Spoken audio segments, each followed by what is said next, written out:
halfway through editing the video, this video that you might be watching right now, and it is a pain to edit. I really like being able to take parts from the actual live streams, like me talking. And I think it works really well when I piece together my train of thought as it's evolving live on the stream and put that into the video and comprise the video mostly of the actual process rather than a narrated summary of it. I feel like it's better to have me saying, oh, we should do this, that would be cool, and then doing it, trying it out, and then, oh, that didn't quite work, perhaps this would be better. Seeing the evolution of the idea is more interesting than a recapped summary of it. But in order to get 24 hours of development footage down to a reasonable experience for watching on YouTube, it's taken me 6 hours so far, and I'm about through 12 hours of footage. So I can do it faster than the amount of footage. I've discovered that I just need to skip to the points where my audio waveform gets louder, as that's when I'm like, oh, I should have done this. The more interesting parts of the stream. I don't know, I want this to be a one video, 24 hours game development over the course of 7 days, but it's going to turn into a 2-hour long video, or an hour and a half. And that's long, especially that's a long time just to sit and watch clips of someone coding. So I think I need to hybridize it. I think it needs to be flicking between narrated summaries and live clips, so I get the best of both worlds. The problem being, that's even more content for me to create. I'm going a little bit stir crazy, and I'm wondering whether this is what it's going to have to be. Once every 2 weeks, I spend an entire day or two making the video. Is that worth it? Anyway, the point is, I'm putting this at the end of the video because I want your feedback. Which parts did you enjoy most of the video? Is it the live coding stuff? Is that what's interesting? Or is it the summary? Is it the little stories which happen within the streams more than the actual code itself? I just want to reconnect a little bit. And I want to be a bit more human than the old HOCgaming was. Very much just a topic-focused voice, you know? I want to be a person. I don't know. I just want to make cool stuff and have people watch it and enjoy it. That's the main thing.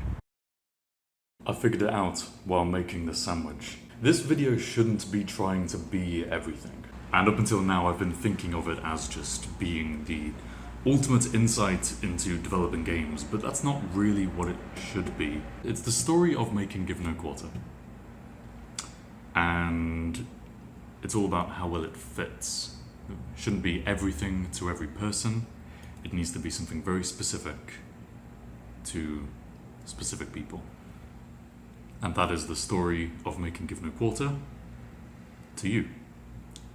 And I've just realized that this isn't the end of the video, this is the start of the video. So I hope you enjoy the story of making Give No Quarter.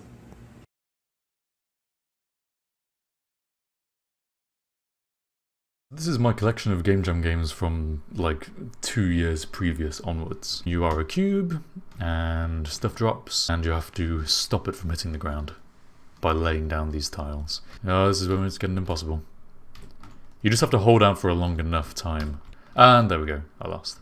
Owl Sprees, it's a simple puzzle game. The red buttons do things, primarily sliding doors and whatnot. Each of these purple buttons has a certain direction. It rolls your doppelganger in. So you can do this and it presses on there for you. I don't know, I want to make something complete and full and not just be sitting in my room. I've finished exams. I have now officially done with university for the next year, as I go work for a company for a year and then go back to do my masters if I want to. When an opponent battles for the same coordinates, it drops to a mini battle game in which you have to win to gain those chords. Oh, so like a strategy, leveled strategy.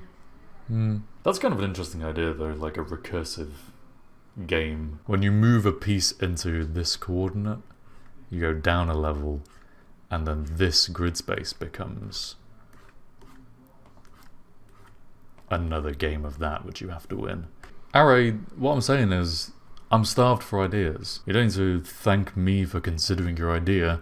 I should be thanking you for, putting them my way, There's got to be a base case, at which point this recursion stack collapses and you go all the way back up. So, under what situations, when does it end? How far down do we go? I can see where your idea was going. I think what you were thinking of was almost like Civ.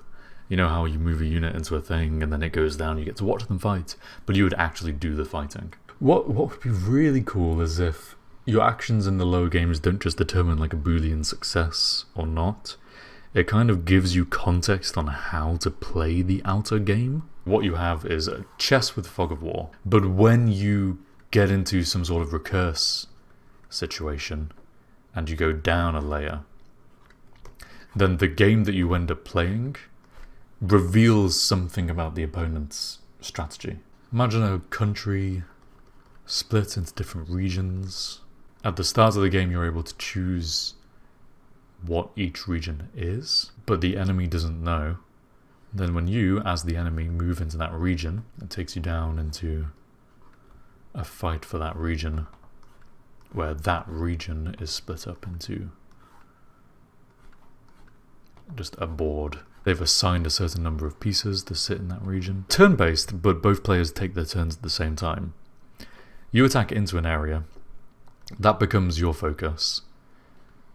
The units you have in any other areas just kind of have their static powers, their static defense powers. Then on the next, when you get to the next turn, you find out where your opponent moved their pieces into your land. So basically it's a guessing game. Pick one of 4 to focus on. Do you want to pull out of what you're doing here, sacrifice a turn that it takes you to assume control of the units there? I quite like that. That actually works, I think. Thematically that works. Mechanically that's a kind of interesting idea. Kind of lines up with the stuff I'm interested in right now, which is predominantly board games and cubes and grids. You got to bear in mind that those 12,000 followers were from HOCgaming for about 4 years ago. And I haven't really been making videos since then. So I don't really blame them for not being here right now. It sucks for them. They're missing out on some pretty awesome game development, which right now, thus far, has consisted of drawings and GIMP. So things are going to get a little bit more organized right now, and we're going to open up Trello. Ding, ding, ding, ding, ding. Trello. What is Trello, I hear you cry? Well, Trello is a Kanban board. No, that's Google Translate. It starts with TR, but it ain't Trello. I need a game for this game. I need a name for this game. Can anyone suggest a name? It's something about districts. Citadels is a great board game which is about districts. Battle boards. Battle is kind of generic. Who cares about battles? It's all about placement of districts. It's districts. What's a synonym for district? Like a region? Recursive region. Quarter. Oh, quarter. Hold no quarter? What's that? Give them no quarter? Give no quarter is a quote that means show no mercy or concession. Give no quarter, but the quarter is like a district. Give no quarter is going to be the work in progress name for this game. Oh, whoa, I have a new patron? What the hell? That's not a thing that happens to me. Jesus, I should stream more often. Thank you very much to that person who just became a patron. I'm assuming you're watching the stream right now. Oh, it's Arayatara. Thank you very much, Aray. That's brill. God, now I need to actually make this game. I always have a debate internally about what degree to plan out beforehand before making things. I think I'm going towards the kind of just prototype and get something made and then you can assess how it went and change the design based on that. This is a multiplayer game. Am I making a multiplayer game? Oh boy, I've never made a multiplayer game before, I've just realised that. I mean, I have. The Towers thing was multiplayer, but that was local multiplayer.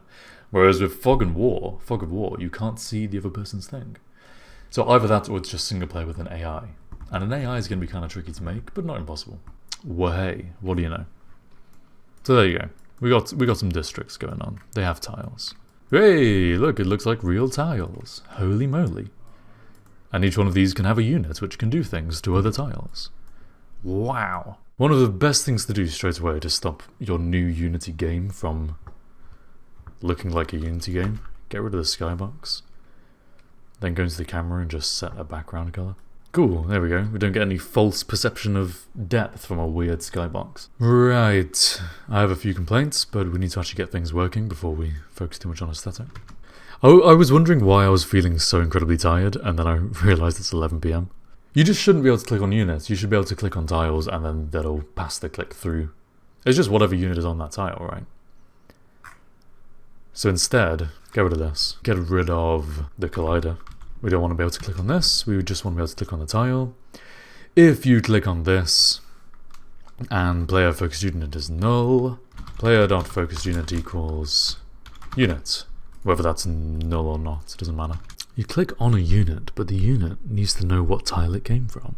Yeah, but it's weird. When you can do like an array lookup from their position or something, that's kind of messy. Yeah, I think I'm just going to sleep on it. Do it tomorrow. It's already 20 past 11. It's pretty late for me to be doing coding. So I'm just going to call it there. Ladies and gents, didn't get very far. But incremental progress, you know? Thank you very much to my main patron, Ariatara. This stream, sponsored by Ariatara. Anyway, thanks for watching, ladies and gentlemen, blah blah blah blah blah blah blah blah, and I hope I see you all next time. Goodbye. Recording times. Alone by myself in my bedroom that is in a place. Whoa. What needs to be done? I'm using the streams to as an opportunity to record footage for the making of this prototype video, but also just to be able to kind of connect. I want to reconnect with my community a little bit. My community of about 12 people by now. I just want to make it clear, I never stopped wanting to make YouTube videos, I just fell into a huge combination of factors which prohibited it. Motivation, creativity, ideas, which kind of are the same. And also just time and priorities and socializing and who knows and whatnot. A lack of interest in games. Yeah. But throughout it all, I always have the creative kind of urge to make videos. Streams are less of a thing for me. It's always more been about the videos, but then I also... Streams have been the most enjoyable and the least enjoyable things for me in the past. But it's all just... It's just mindset nonsense going on. It's no big deal. Stream here and there. What's the harm, you know? So wait, I'm just gonna take all these, put them in here temporarily. Most of this stream is just me moving code around and then complaining about how I don't need to be worrying about what my code looks like because it's just a prototype. Just get used to it. You'll get used to it pretty quickly.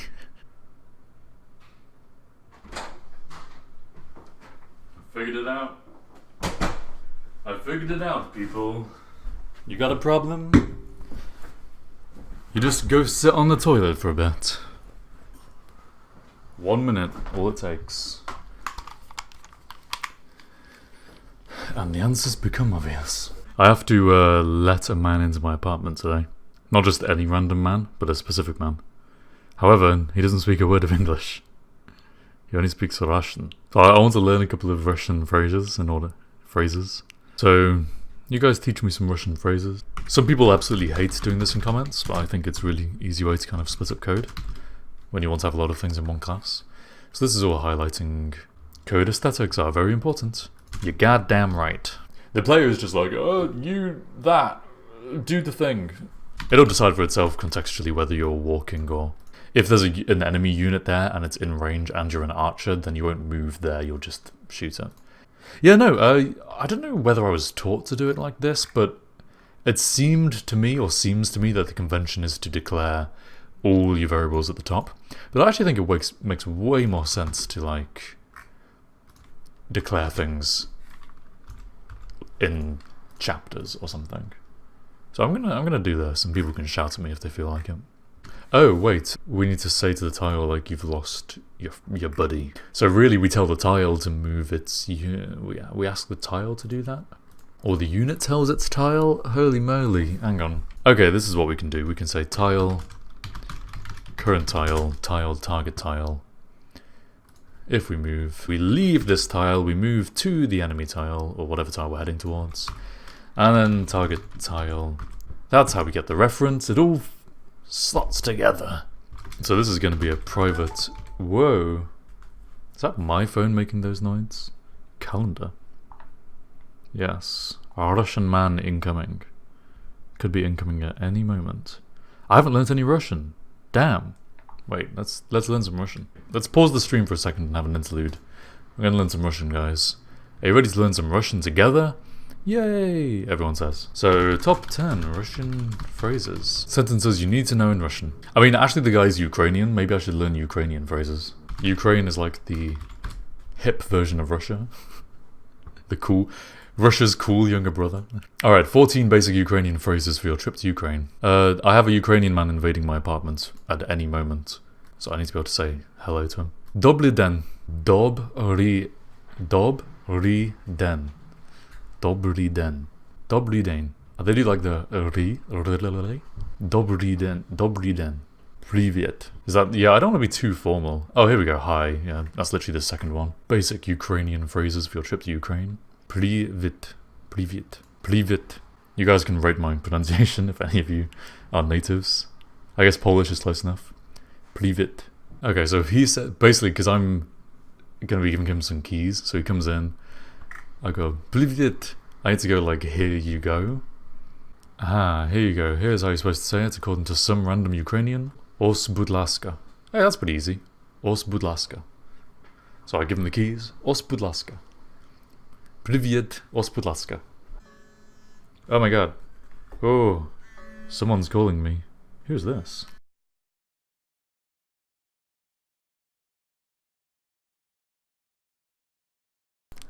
I only gone and done it. I said the words. Probably shouldn't shout so loudly. I said the words. Privyet, os budlaska. He understood. He knew what I meant. Can we get 3 chairs? He did say Diako at one point, and I was like, oh, budlaska. Ah, Diako. Ah. And then he said a load of other words, and I was like, I don't know. But he seemed happy that I made the effort, so that's nice. Right, what on earth was I doing before that happened? Can you see if I draw on this board? Very barely. Very barely. My German is awful, obviously. Demo, watashi no nihongo wa yoku dekimasu. So, game states, right, righty-ho. Let's take this one step at a time and break it down. Oh! Whoops. Hey. What? I can click on... Oh no, hang on. Boolean logic, people. Boolean logic. Player. Preparation click. What? Supposedly No Man's Land is on my team. That can't be right. How are the No Man's Land things allowing me to click on them? They have no player. Oh, it's an enum. The default value for an enum? 0. Because an enum is a disguised integer. Man, I feel smart. So, player enum. This is kind of... doesn't solve the issue, but it does solve the issue. Just put neither first. And unless I'm very much mistaken, the default now becomes neither. So, can't click on them. Like, if I didn't know how enums worked, that would have just been a whole load of head scratching. Active player is player them. I've not called end turn yet, have I? I swear nothing calls end turn, so how come... Why would the active player be anything other than us? That's the main thing that's on my mind right now. It's not the UI manager, because that literally just one thing right now, and I've told it to set it to us. Something is setting the active player without my permission. Enum is used for... Oh, wait, I rearranged the enum stuff, didn't I? Did I rename... Aha! Nicely done. When I shifted the neither around, it shifted everything, because it's based on integers. Nice work. Whoa, hey, we're getting there. Oh, this is now working as well, that's kind of weird. Oh, whatever. Cool. We're getting there.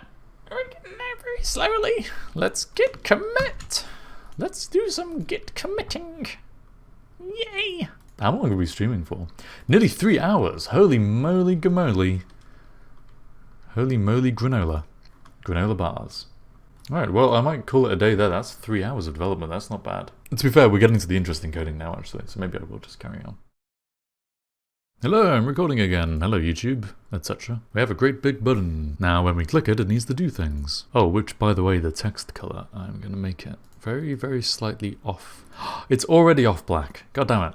Slightly off perfect black and perfect white is perfect.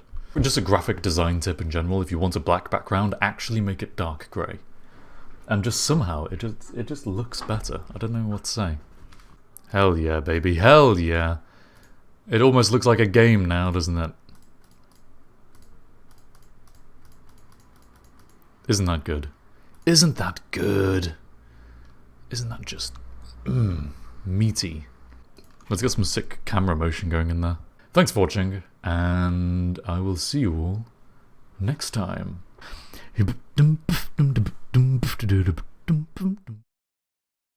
Let's pick right up from where we left off. In just a few moments, as I realised that I've just boiled the kettle and started the stream too early, because I haven't yet got my coffee.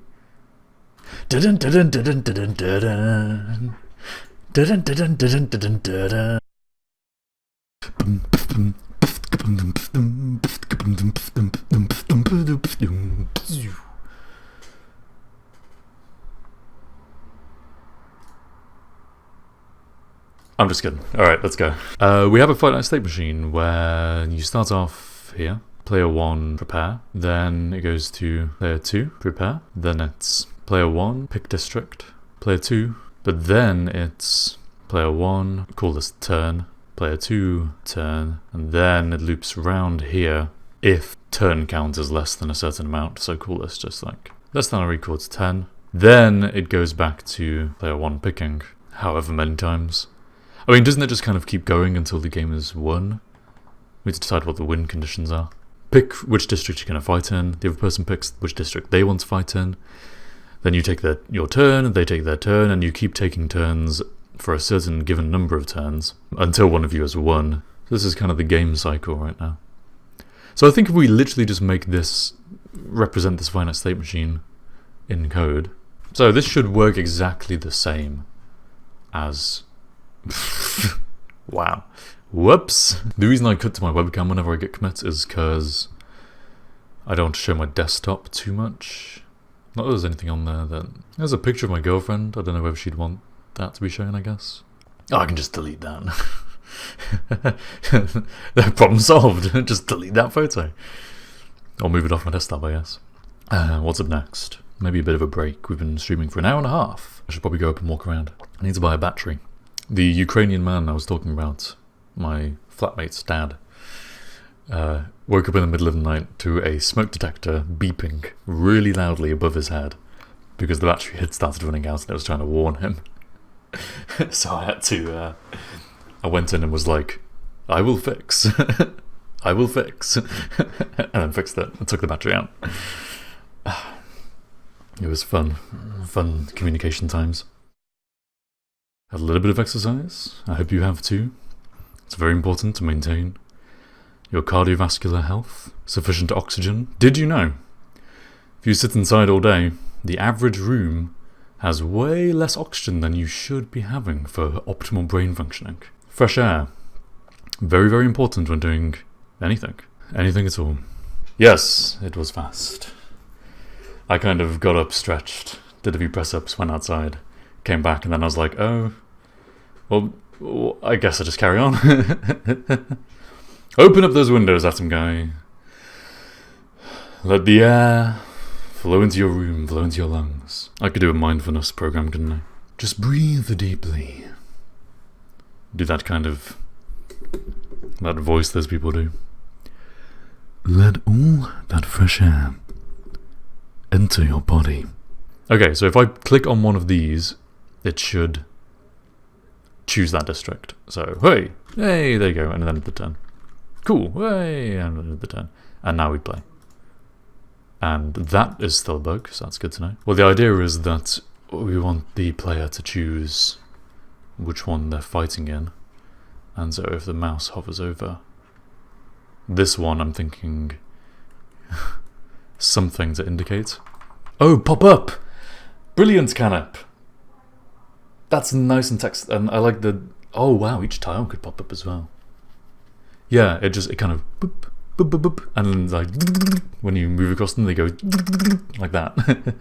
Okay, one thing let's definitely do.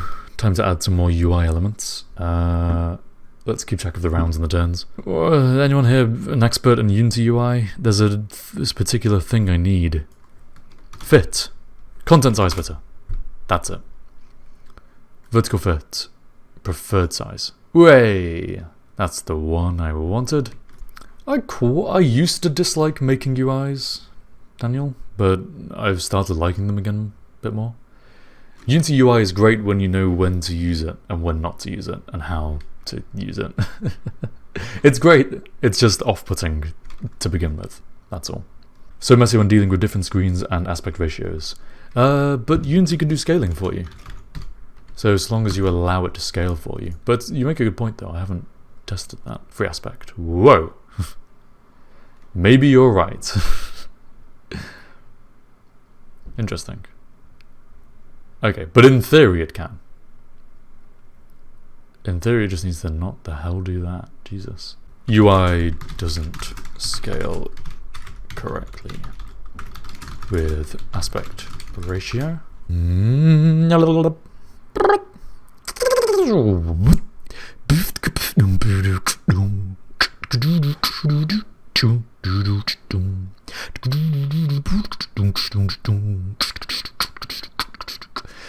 Sorry. Going a little bit stir crazy. Give no quarters? Give no quarters? What is that? You're trying to tell us not to give to charity? No, it's give no quarter, singular, as in show no mercy? Show no mercy to charities? Aren't you going to be too busy making the video thing with porn? He's making porn? No, well, Ronin porn. That guy.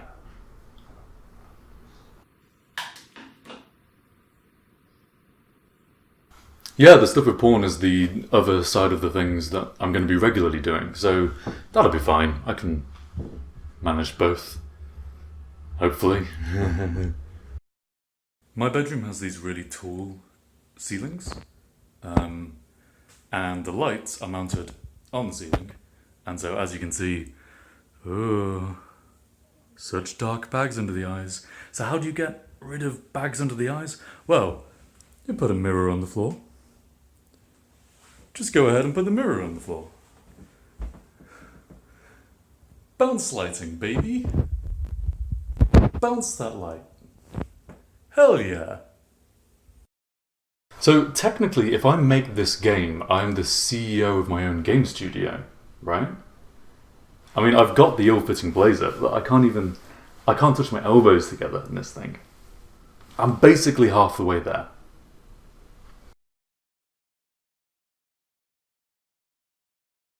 What are the jobs for today? I think the main thing is going to be units, finally. Alright, I think the absolute minimum viable product of this game has 2 unit types, 1 headquarters and 1 building type.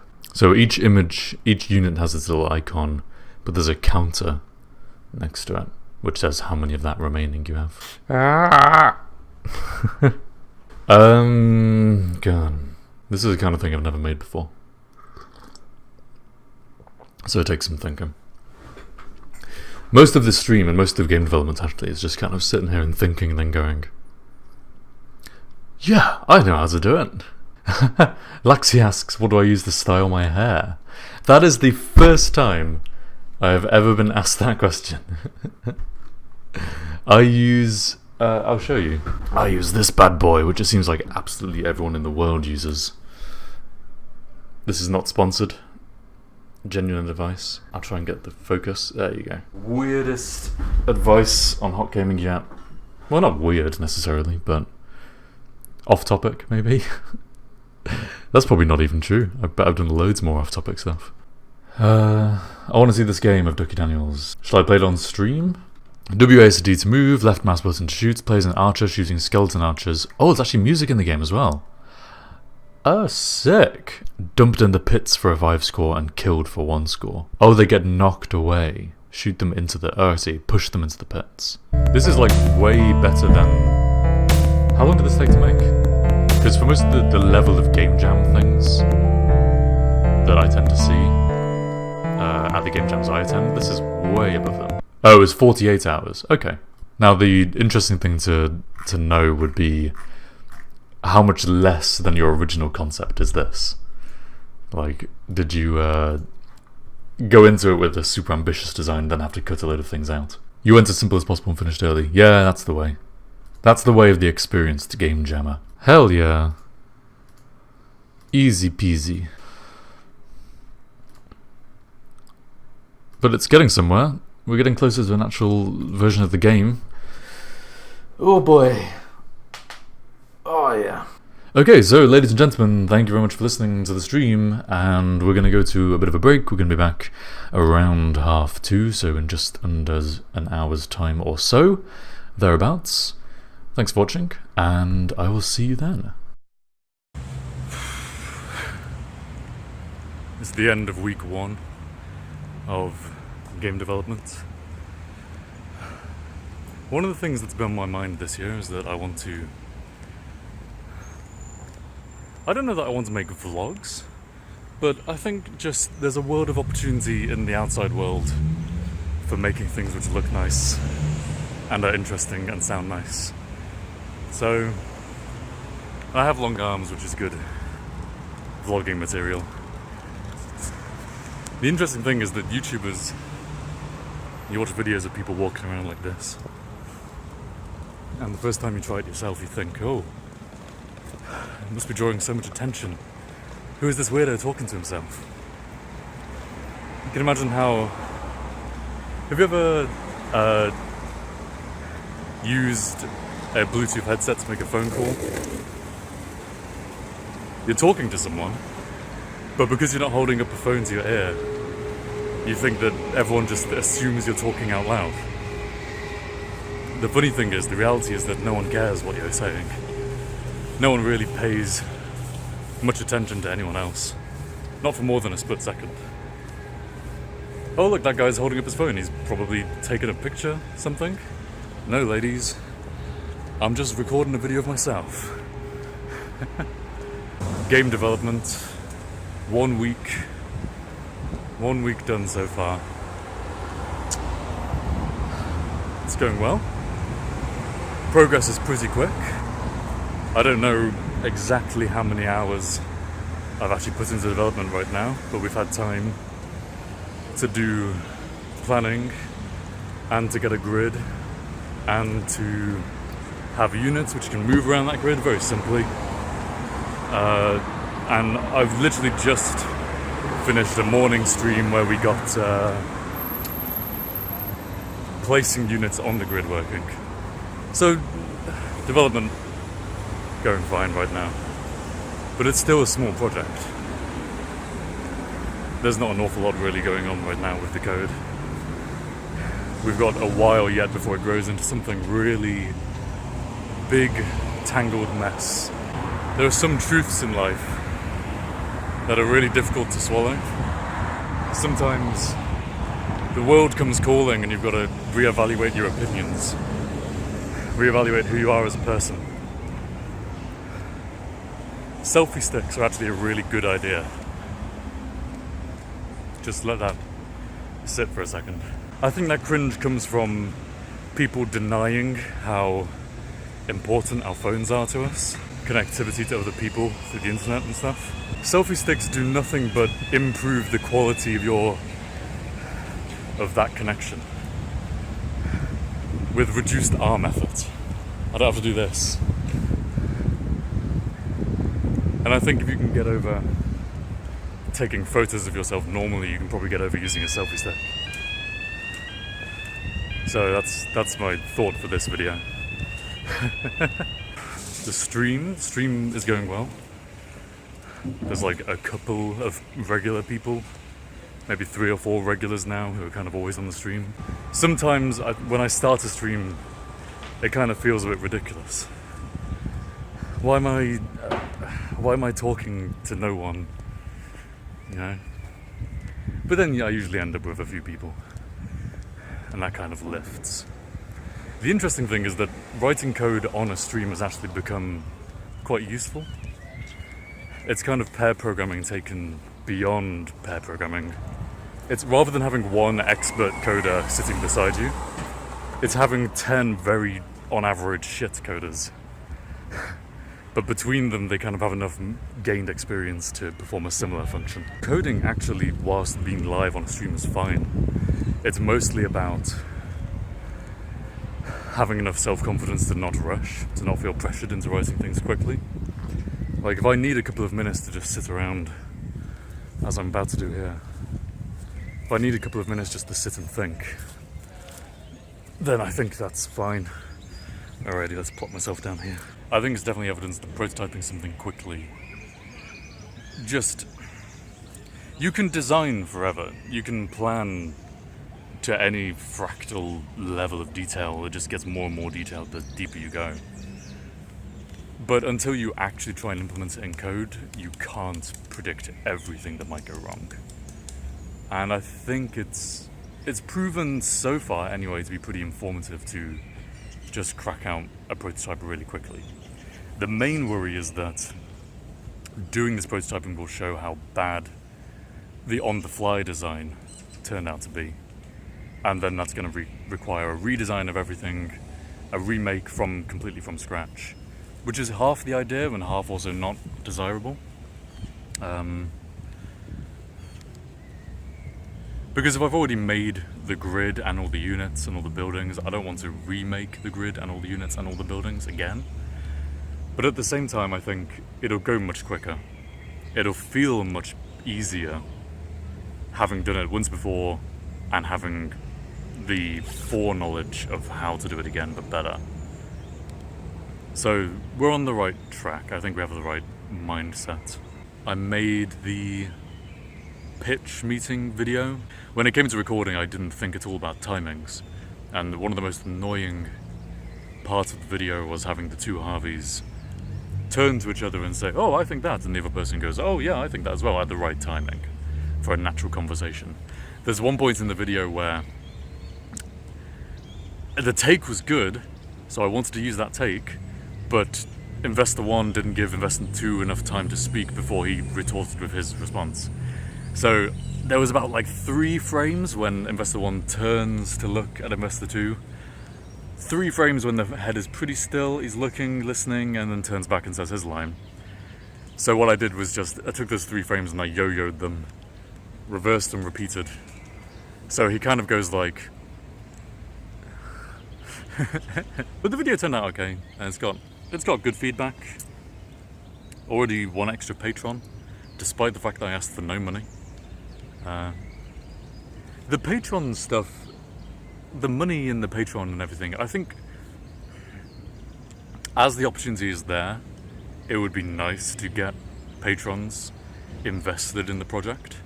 But at the same time, the financial responsibility and everything, I'd rather not have. It's more just that I'd like to have a dedicated community interested, following the game and everything. I want to really reconnect with the whole YouTube community, the HOCgaming community, which has been dormant for about 6 years. No, 4 years. 3 or 4 years. So that's partly what motivates doing this. I watched an interesting GDC talk a while ago from Bennett Foddy, the creator of Getting Over It with Bennett Foddy, about put your names on things. Be human, be personally identifiable. That talk was given in the context of game development when working at studios and stuff, but indie game development as well. So I've been considering changing HOCgaming to Harvey something or Who expects Harvey was one idea I had, but I think HOCgaming is fine. HOC is my initials anyway, so it is kind of personal. But definitely with this game and with things in the future, I want to be a bit more personally involved. I don't know. Right now I don't see any immediate issues on the horizon. There's a week where I'm on holiday. There's part-time work to be done, then there's full-time job starting. The full-time job, the whole thing about the energy, that's going to be the main issue to combat. But I'm somewhat confident. I've got faith in myself and in my desire to get this through, see this through. The game design itself, I think, is pretty good. It's not incredibly unique, but it's got twists and an opportunity to become. I think no big project starts out completely unique, or at least very few do, but far more gain that unique quality as they grow and develop. So with the playtesting and the iterative prototyping, we'll see, oh, having units move between districts is actually really cool, but it would be even cooler if it was a limited number of units you could move, and the way that wrap around, maybe districts wrap around like a globe. There's so many different details you can get down into that are the most important and also the furthest away in terms of development. Still very much on a framework right now, so we need to focus on that. So, we'll see how that goes. I would just stay around here and enjoy the grass for a bit longer, but my bum is getting kind of wet. And I want to get back and develop, so that's about it. I'll see you all in week 2.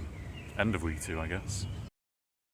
Now that we've done the road work, we just need to make the actual game. I've already got my year in industry and it's already been confirmed. I'm going to Passion for Life Healthcare, a Chester-based company. RC Choppers as HOCgaming. I was looking for inspiration to get back into making some music, but I had none, so I gave up and went to YouTube. First thing I see is your game in super early development. Won't want any money, but I have one question. What time period does this game take place in your mind? Oh. Wowee. It's funny you come along because of all the assets that I will need to make for this game, eventually, music is the one that I'm the least confident in. I feel like I can do all the art and everything, but I'll need to get someone for music. Time period. I don't know, because it's kind of weird and abstract. It's kind of like asking what period chess takes place in, which I guess chess is like medieval.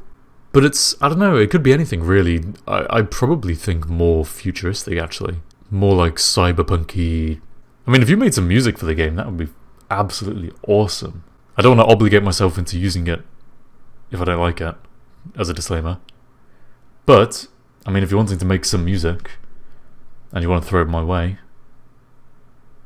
that would be freaking awesome. Yeah, graphics was a really good module for me as well. I've done OpenGL too. I'll show you what I made. I think I showed this already on stream, but my graphics assignment. So lighting, specular highlighting, scene hierarchies, skybox, textures, texture updating, I guess this is, and animation. Yeah, I got a really good mark for this assignment. I got like 94% or something. It was fun. It was just fun to make. Ooh, radars and scramblers. Whoa, guys, these are all too many good ideas. Hang on. Stop giving me such good ideas when I'm not writing them down. That's a really cool idea. That's really cool because the whole strategy of chess is positional stuff, right? And for this game, units need to be able to statically defend themselves, which is just, that's not a thing in chess. So the reason I went to go for bishops and rooks to begin with was so that you could place a rook at one end of your border, and if a unit steps into its line of sight, then on its next turn the rook moves to it and kills it, right? So you lay a trap because the rook is out of line of sight when you step over that border. You can apply the scramblers and radar thing really well there. If you do directional vision, then for a rook to be able to attack a thing, it needs to be able to see it, and so you have to set up a radar which has line of sight on the pieces as well. And then the radar gets in the way of the rook, so they have to be positioned on opposite sides. And so if you then want to cross the border safely, the safest thing to do is to first place a scrambler across, and the rook, which blocks the radar so the rook can't see it. And then you can move your units across. Like, you're creating tripwires.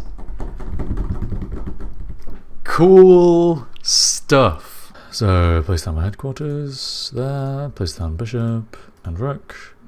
Just end my turn. Now, I can't move in this direction, or this direction, or this direction, or any of these directions. However, I should be able to move... Yeah. Okay, so I think rook works. Cool. Bishop. Can't move in these directions, but I can move in these directions. Hell yeah.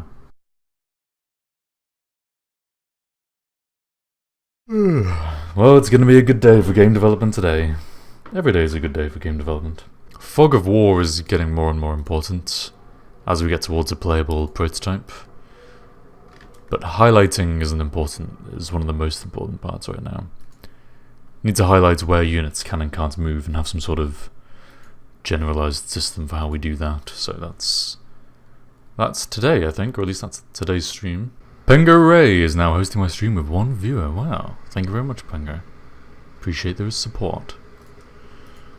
Yeah, I've just implemented all these Streamlab things everywhere for the first time, so it's kind of difficult to position them nicely on stream that's full of text, but oh well. I think I've been saying to myself that I need to overhaul how highlighting works to make it more kind of generalized and less of you have to keep track of what has and hasn't already been highlighted how in order for it to be correctly highlighted in the future. So what I'm thinking is that each highlightable object needs to basically have its own understanding.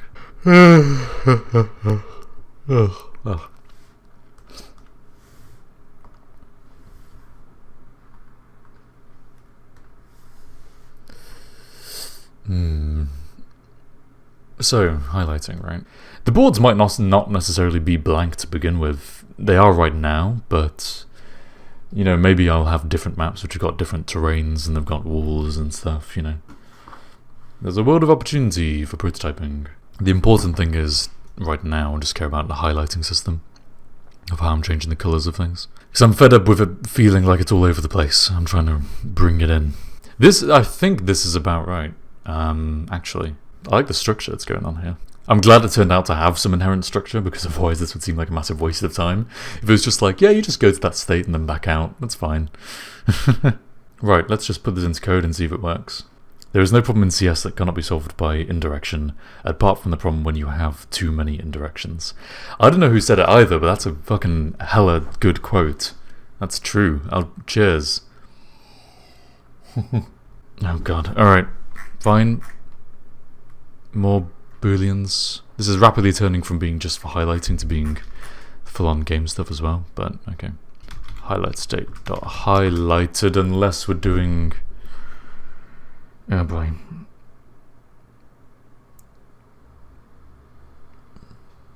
What is the solid principle, Chartucker? Not sure I have heard of that. Hello, Ariatara. Welcome back to the stream. We are currently actually working on overhauling the highlighting, the way the highlighting works, because it was kind of... I don't know, why am I overhauling it? I did think it was basically a bit ad hoc. It was all very improvised, and I thought we could do with making it a bit more robust. But now I'm just a little bit in too deep. Yes. There's all this kind of conflict. So we designed a state machine down here for it, which is what we're implementing right now. It's just kind of confusing because there's a lot of tie-in between... You need to have knowledge of the state of the game in order to actually... Not even just the state of the game, but the state of this unit's position in the game.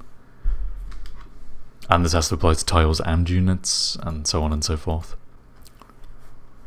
Finding it really fascinating, not actually learning code, but getting a feeling for the overarching process of game development. Well, that's fantastic. That's great.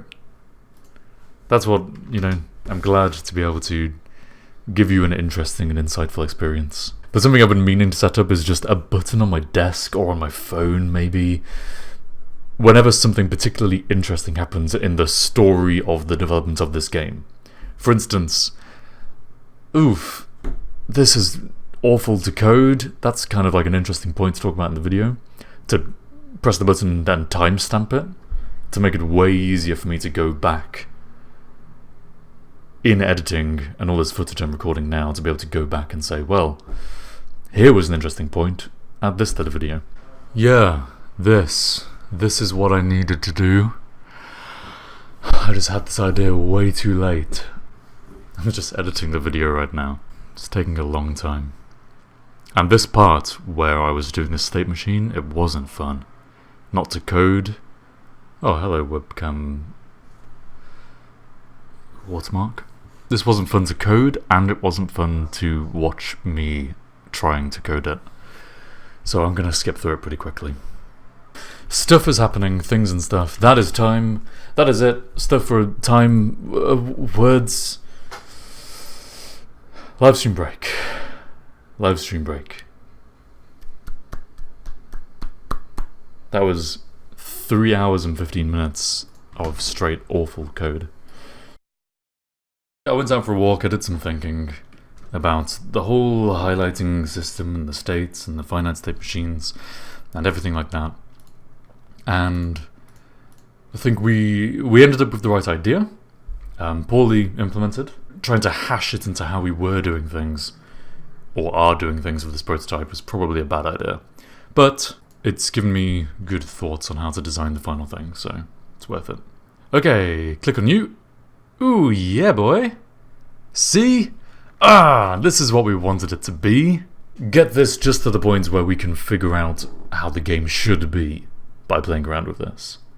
Then when we have that whole network of different units and rules and mechanics to play with, we can design a more robust, sensible test bed, which will form the foundation of the final product, but allow us to plug and play different rules, different units really easily. So this has been good, and we're nearly there. So we just got to keep it up. We got to keep going, and I know it's not long now until we'll have something playable. So on that note, hey, I have no idea that that guy is there, but I know this guy's there, and this is only 3 units away. Okay, I think this worked. This is allowing spread between districts like I thought. So we're not disabling all the colliders and all the other things, fair enough. Oh, our brain is churned to a halt right now, fellas. Guys and gals, as you can tell. Well, we're going to end the stream. That's kind of annoying timing. I don't like ending with bugs. I hope you join me again for another stream at some point. I will be back with more energy and motivation another day. Probably not this evening. I should probably do something else now. And I will see you all next time. Hey, Kein Zeit, which is no time, right? Kein Zeit. Fantastisch. Doing nothing today. Well, you are. You're watching this stream. That's something. I fixed a bug last night. After Ronin Pawn's stream. After watching him play some XCOM 2 for a while. Just before I went to bed, having drank several glasses of wine, I was like, I gotta fix this bug, so I fixed it. Once I've done preparing my pieces, I end my turn, but the opponent can still see my pieces. So we need to have some sort of mechanic to stop that. And I think literally a wall in the middle of the map is actually the easiest way. Just put a great big wall in there. Oof, that's a wall. Alright, so first thing I notice is that it's still going to be possible to see units through these gaps, which is not ideal. This is funny though. It's just so ridiculously large. It just looks so strange. Hey, so perfectly fair. So we've got a great big whopping button in the middle, and so we can literally just throw up the privacy screen and it'll grey that out. I kind of like the idea of it being so slightly transparent, but it's just not going to be fair. Like if it was here And the privacy screen looked like this, right? So slightly transparent. Could actually kind of see, but it's just not there. If there was some sort of blur effect, you know, but this is way too much stuff going on. Oh, we currently have no way to move units between districts right now. Which is kind of necessary. It's such a big change to the design though. This is the prototype. I think I'm just going to call it there. Going to try and get someone into play. Hey Vlad. I mean, you're going to be live on stream. Are you okay being naked live on stream? Put a t-shirt on. Hello, welcome Vladislav to the stream. Do you want to grab this chair? Hello guys. So, do you want to play my game? No. Oh, why are you even here then?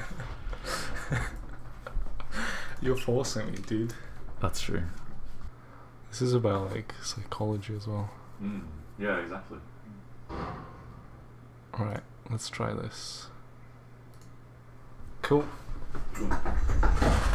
I think I've just realised that I think pieces should be able to move unlimited length so long as they can see where they're going. Oh. I think they should be able to. Because then it makes vision. Vision is like the most important thing. There definitely, in the final game, there definitely needs to be the capacity to move units between districts to like be able to reinforce areas. So now I just begin. Oh. Yeah, just pick now. Oh. What does green highlight where I can move, or what does it? If it's coloured, you can see that far. Oh, okay. So I will have the first move, won't I? Yeah, you will. Yeah, you have the advantage. Okay. Right now, there's kind of an unfair advantage. Yeah, because I can see your pieces. So Yeah. But also, just if you win on your turn, and then I could win on my turn as well, you still win because you have your turn first. Ooh. Ooh. Yeah. Did I do something wrong? Well, I'm trying to figure out the psychology of how you've placed things. I'm trying to figure out whether you're bluffing. Me bluffing? Yeah. I don't bluff. I'm gonna call your bluff, I think. So now do I destroy you? Now you destroy me. Now I destroy him. Right, let's see. So you Now you'll be able to see which board I've picked. no, not necessarily. Do the pieces move afterwards? So, no, the pieces move when they move, but I can only see the district I've picked. So I'll only know based on if you picked the same one. So yeah, it's only if you pick the same one. Yeah. Cool. I think. No. Okay. So you just move and move. Shush, you don't know anything. Mm-hmm. We have like 6 each, is it? Maybe 3 each? I don't remember.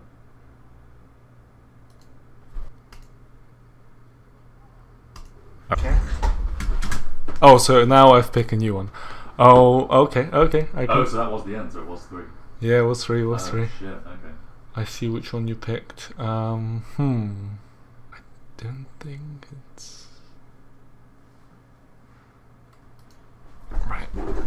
Right, so I know which one you went for, and you know which one I went for, yeah. Am I right in saying that neither of us have found each other's headquarters? Don't know. Yeah, I don't know. Okay then. You might have just given something away to me. Alright, go. Good choice. You don't even know which one I chose.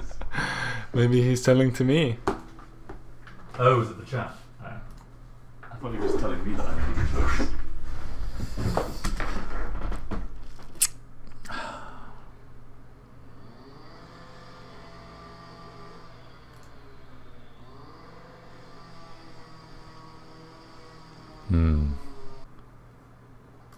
Alright.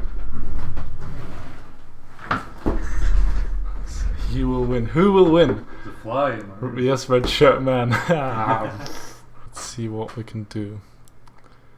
We can... Wait, what? Oh, I hope I didn't break anything. Oh, what have you done? Oh. Wait. What's going on? Are we... We're on the same district, aren't we? Oh, Shoo. Ooh, okay. wait. Interesting. Suddenly denial of information about exactly where our pieces are becomes much more important. Denial of information. What? What do you mean? Like, we have to maneuver around each other now. Well, yeah. Whereas if we're not on the same district, we can just go for it and not worry. This is the final one as well. What do you mean final one? This is the final turn. Yeah. Alright. Oh, Well, have you fucked up? I just saw the whole board. No, maybe not. You can. Oh. It's your vision. Oh, it's my vision. Oh, I see. Haha, I Yeah. found the right one. Oh, fuck me. The red shirt man is gonna win. I feel like it's inevitable at this point. He's that close to it. Alright, let's have a look. Oh shit. Wait. Oh no, yeah, you... Okay. Because it's 3 pieces versus 1. Yeah. There must be a way. It's only if you now find and destroy my headquarters. I have no way to block you, do I? Oh wait, maybe I do. You take the first turn as well. Yeah, boy. If you didn't take the first turn, I would be able to stop you taking my thing. If I was first, but okay, so I have to destroy. You have to attack. I have to destroy your thing in 1 turn to win, which is clearly impossible. Well, it might be. I've played him, I've bluffed him. You positioned your pieces so that, quite unfortunately, I guess. Wait. You just... There needs to be a bit more information for it to become Like, more strategic. yeah. This is your winning turn, right? Yeah. Alright, I'm gonna look then. Oh, you had another piece there as well. Hey, congratulations. Good game, GG. It was the one with almost no pieces in the front. I thought, see, I didn't know whether you were bluffing or not. I thought maybe you had just decided to bluff. Make it so that the first player changes for every round. Yeah, that could be a thing. Yeah, that's a good idea, I think. This is a great game for a viewer. Yeah, the viewer, it's so funny. It's like watching a game of Mafia, isn't it? Yeah, because you know where everything is. But oh, hi guys, have you seen me destroy Harvey? Have you seen the first champion of this game? First champion of the prototype of this game, doesn't count.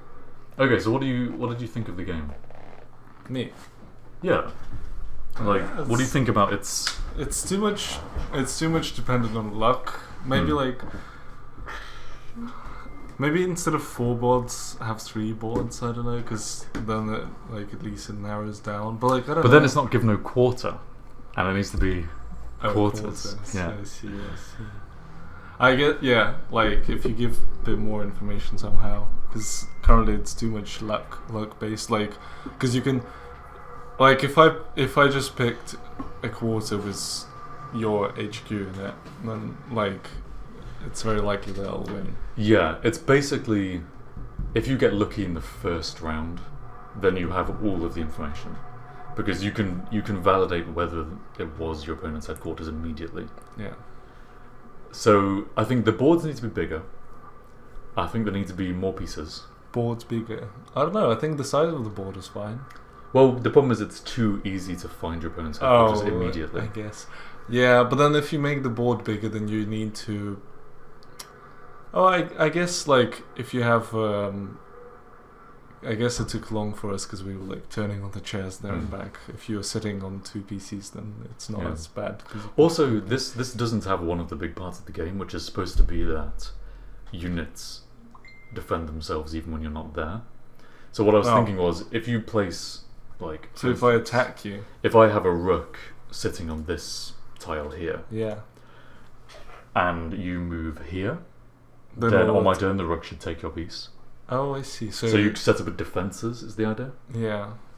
Yeah, that would make sense. Then you have to think... Then it's not just luck, you do have to think strategically. Because, like, you have to think... but like I don't really see there, and what if his piece is there? It's quite dangerous to move there. So it becomes more, because the problem, I think the main problem right now is that after your opponent's first turn, you confirm whether they're on the same board as you or not, and then if they're not, you can just do what you want. It's really easy. Yeah, but that's the Chitaka. Then if you have a defense system, then it is still not easy, even if you're on the different boards, because you still have to think about the defense and stuff. Oh, so you think that you should play on both boards? Yeah. No, the whole point is to try and set up static defense and then guess where your opponent is going to pick next. Yeah. If you both play, I think it takes away the whole psychology of choosing which one. If you can play on both at the same time, You know what? you should have a disadvantage against on any other board. Yeah. Yeah. Land having bridges. No Man's Land and having bridges through districts. Yeah. How would bishops move through bridges? You could have them be 3 wide. Yeah. So it could be like That would force some these 3. piece placing though. What do you mean? So if you have like bridges, then people will be forced to place pieces in certain ways so that they can defend the move bridges or get over them. Yeah. Yeah, because if you had like these 3 connected, then people would start placing bishops here in order to be able to go through straight away. But to be honest, I think the bridges could work. But not as an actual connection. as in bridges between the districts. Yeah. I thought No Man's Land was this part. Oh, I see. In bridges over. Yeah, this right now this is No Man's Land right here. Okay. But I think Chartok is suggesting bridges. If it's the bridges between districts, then that could work, and have them like right at the back, like somewhere here, for example, so that then you can't like you either have to like fully attack and then move. Yeah. Or you have to. Or actually, you have to like stay back and move. Both players have them at the backs of their own districts, which makes sense in terms of like I have a country and I can move around in my country. Yeah, or if you took them fully over the country, then I do think there needs to be a penalty for using the bridge though. Maybe there's like a bridge toll. That's where the supply comes in with the farms and things. Yeah. I was saying that it would be cool to have like bridges at the back here and here. Yeah. Right. Nice to meet you guys. PewDiePie style. Thanks for playing. So there we have it, ladies and gents. That was some interesting stuff there. Interesting thoughts. I think before we lose track of everything that was just said, let's whip up our Trello board. Less luck, bridges, multiple HQs, farms. Yeah. I don't know if I really like the idea of multiple headquarters, but it's something to experiment with. It does reduce the emphasis on luck, but kind of at the cost of the focus of the game. Like, if I own a country, my capital should be the focus. It's all about finding the capital and destroying it. I think it weakens the hook of the game to have multiple. But multiple like sub-objectives, like destroying farms to prevent supply, to prevent them from being able to move between districts easily, I see that being really important, and I think that's more interesting than just, oh, you destroyed one, now destroy the other one as well. Let's rate these in terms of relative merit. Change first player each round. It's on the right lines, but actually I think what's necessary is that turns happen simultaneously. It's about planning. I mean, to be fair, it doesn't have to be a country.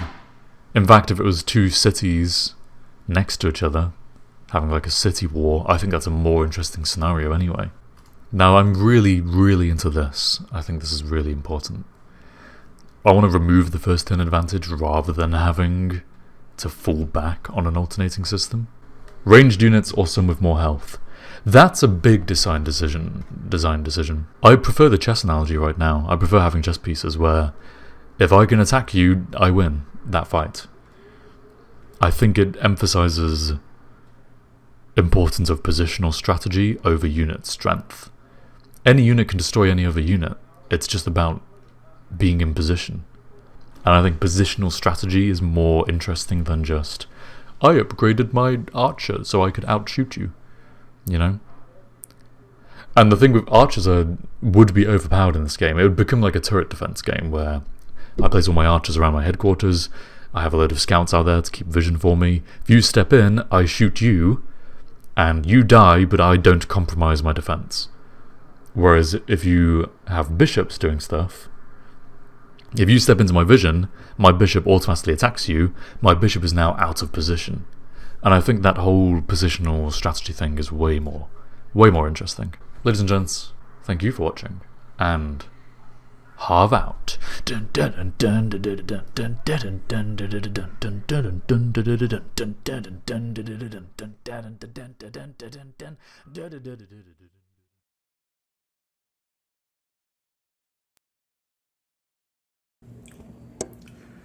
The story of Given a Quarter involves writing code, but it isn't about sitting with me as I write code. It's about getting that perception of what it is like to make the game. But a video should be different things for different people, and it needs to be targeted to its audience. These story of making the game videos are targeted to people who don't have the time to sit and watch the live streams, who want to know what's going on and want to know what it's like, but don't want to sit through hours of bug fixing and hours of just thinking about how code should work. But I want to make that for those people who do want that. If you want to sit around, have a tab open in the background, get some insight, a deeper insight, and join me on the ride of making the game, rather than just getting the story of it, then those videos are available.